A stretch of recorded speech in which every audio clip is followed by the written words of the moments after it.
cannot waste no time, bitch, I'm really grinding. If I ever said I love you, I was lying. I fuck with you, but you was always like a side bitch, cause I could never put nothing over grind. What's going on, guys? It's your boy Chef, and we're coming with another edition of the Madden 19 franchise series of the Jets, our rebuild. Last episode we did talk about, kind of introduce you to the team and also introduce you to two other teams. We got the Titans, which is being controlled by Tighten Up Davis, and then the Bengals, which is being controlled by Tennessee Tough. So and we showed you those teams, and you know, we talked about some things that we were looking at working on with the Jets, and possibly some players that, you know, possibly would be here next season and possibly wouldn't be here as well. So let's get right into this episode. First, we're gonna look at some scouting that I've done since the first episode. We've really been trying to scout defensive players because, yes, our offense kind of sucks. As you can see, we do have a lot of needs on the offense that we need to build up on. Tight end, left tackle, right guard, fullback, you know, just a lot of things that we need to work on. But those things I feel can be addressed in free agency. You can get decent guys at those positions to make those positions better. But when you really want to get a defensive player, you want to get them young. I know a lot of people say, well, you want your defensive players to be kind of established.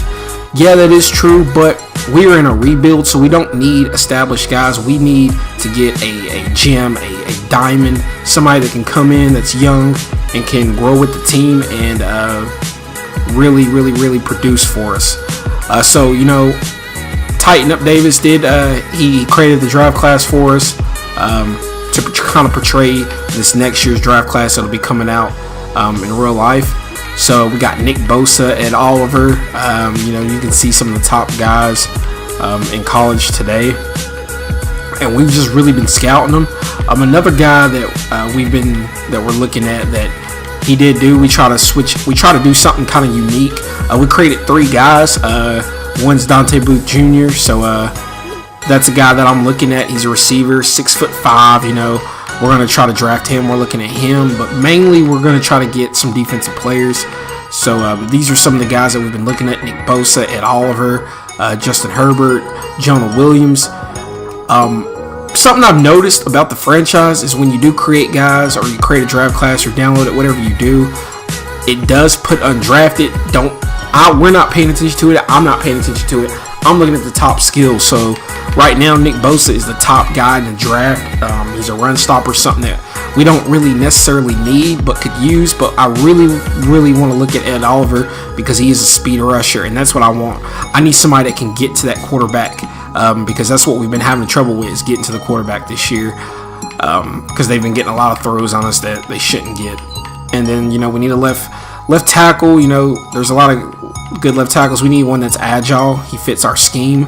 And the thing I like about Madden 19 this year is they have the little scheme, you know, guys that fit your scheme. They had it last year, but this year it kind of does have an emphasis to it. Like, you really want to get people that fit your scheme. So Jonah Williams, he's a left tackle. That's a guy we'll be looking at. He's agile, and that's what we need for the type of offense we're running. Since the last time we did an episode, the team has changed. The makeup of the team has changed. Sam Darnold, still our guy. He's still our quarterback. He will be our quarterback. We did get a new running back, Sony Michel. We traded away Isaiah Crowell for him. So we did get a new running back. And we also traded away Curse to the Patriots as well. I didn't feel the need to keep Curse on the team. He is a really good receiver, but he's also getting up there in the age, and I feel like he shouldn't waste the rest of his years on a rebuilding Jets team. So we saw a running back that we needed that was on an established team, and we gave them a pretty established running back and also a receiver that could come right in and contribute for them. So at the same time, I try to keep it realistic, try not to do the CPU too dirty. We try to keep it a little realistic. That way we can still have somewhat of a competition when we do play against the CPU and kind of see how this thing plays out. But yeah, like I said, Sony Michel, he's kind of the new addition. He's playing good for us. It's just our offensive line is having trouble opening up holes for him. I mean, as you can look at my offensive line, it's nothing special. It needs a lot of work. Willie Hernandez, as you guys saw in the last episode, we did trade for him. He is doing phenomenal for us as we expected. So I look for him to really be the captain of that line in the future and be that guy, that go-to guy that we look at to get this line in shape over the next few seasons. We go down and look at our defense. Our defense is pretty stout. You know, they're playing well. Really, a guy that like I said is really doing good for us is Jamal Adams. You know, he's there on every play, whether it's a run or a pass. He's either there knocking the ball down or he's there making the tackle. But he has held up to expectations. He is our guy, like I said, and he's the captain of the defense. Some other guys that are really surprising me that I did not expect this from. Scrine, he's doing really well. Tremaine Johnson, you know, of course, he's going to do well. But Claiborne, that's a guy that, you know, has really stepped up on the defense for us, and he's doing really well for us. So I continue to look for him to make big plays further down the road and possibly be on this team next year to kind of help us out next year as well. I will be showing you guys highlights from the Colts game towards the end of this video after we, you know, look at everything. I will be showing you highlights from our win against the Colts, so stay tuned for that. We did sign Robbie Anderson to a big contract. I think it was $40 million. He's having a big year for us. Robbie Anderson's having a really huge year for us. He's our #1 receiver, Sam Darnold's favorite target. He's having a really good year. Sam Darnold, let's go look at his stats. They're not anything too impressive. It's kind of a this is what all the scouts said about him when we drafted him. But let's go look at his stats. He's thrown for 1,400 yards so far. He's got an 81.4 passer rating, which is okay. He's thrown for 11 touchdowns, but he's thrown 13 interceptions. That is a really bad number, 13 interceptions. Like, that is really bad. I'm kind of embarrassed to show y'all that. But he's improving. He's a rookie, so we're going to let it slide. He's been sacked 20 times, and that goes to that right there. I look at that number, guys, and I'm telling you, you know, that number is not the sole reason for this number, but 20 times is a lot for a quarterback. I mean, like I said, he's throwing the ball under pressure a lot, so some of those picks are due to the sacks, but some of those are also, you know, just on him. So he's got a passer rating so far of 60%, and he's averaging about 234 yards a game. So he's doing okay for a rookie. It's just those interceptions right there. But like I said, that number can be misconstrued due to this number. So we're not going to hold it against him. He is young. He's developing, and he's playing really well now. He's starting to find his groove. Let's go look at the Titans. Tighten up Davis. Let's see what his team's been up against. I know he had a big injury, Marcus Mariota. And let's go see if Marcus is still hurt, because I know he did get hurt a couple of weeks ago. You know, he's got Dez Bryant out with a abdominal tear. He's got a right guard. Derrick Henry still out for 4 weeks. Mariota, he's out for 3 with a dislocated hip, and then Brian Orakpo is out for 2. So he's missing some big guys. This ain't like he's got like some bench guys hurt. These are some key players for his team. I know his team was struggling. They were kind of stagnant the last week. Let's go look at his schedule. Not last week, but I think the week before that. Let's go take a look at that really quick. The Titans. So yeah, they were having issues against the Jaguars. You can see they lost 7-30. But I think, don't get me wrong, let me go look at it. Yeah, he did go out and get Josh Dobbs, and Josh Dobbs has been playing phenomenal for him.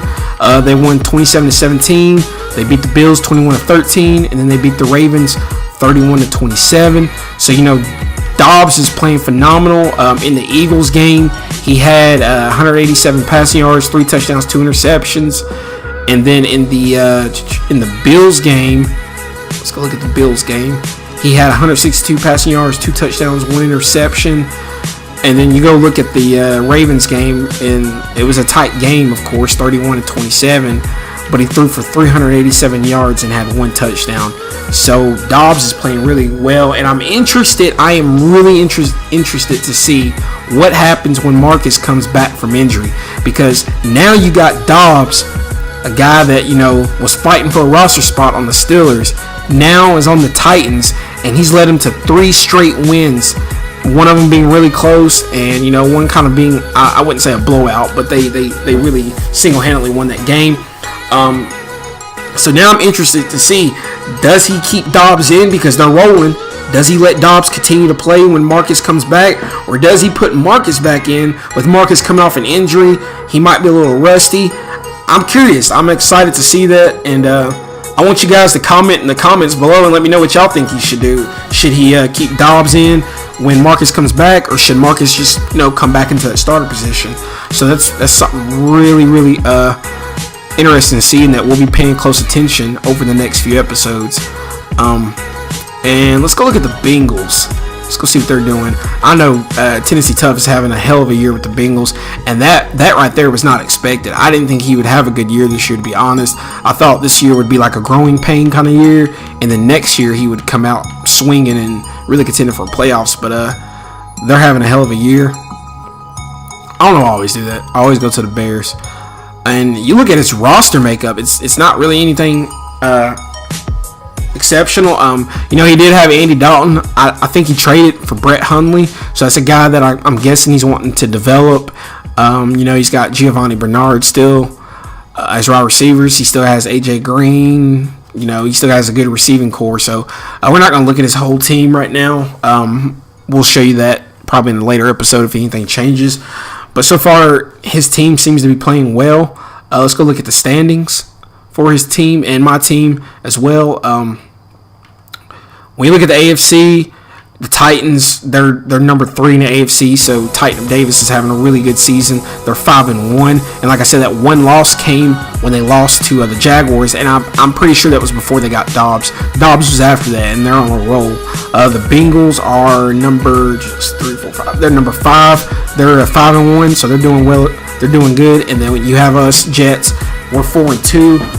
Which is really unexpected because I thought we would have a bad year this year with the makeup of our team and our offensive line. But we're having a good year. And here's the bottom teams. These are really surprising. So not so much the Browns. I thought they would actually contend and win some games, but they're 0-5. So let's see here. And right now, Tennessee Tough with the Bengals, he's number 2 in his division. Same thing with Titan Davis, he's number 2 in his division. And I am actually leading my division, which is very surprising. Like I said, I thought we would be at the bottom, so we have a good chance of making the playoffs this year, which I'm really excited about. Let's see here. But that's it right now. We got more for you in the next episode. Basically what I'm going to do, and I don't know if I mentioned this in the last episode, but we'll do an episode for every 3 weeks. So right now it's week 6. So the next episode will show you from week 7 through week 9. So we'll start doing that. And stick around because we got highlights from the Jets and the Colts game. So stick around, guys.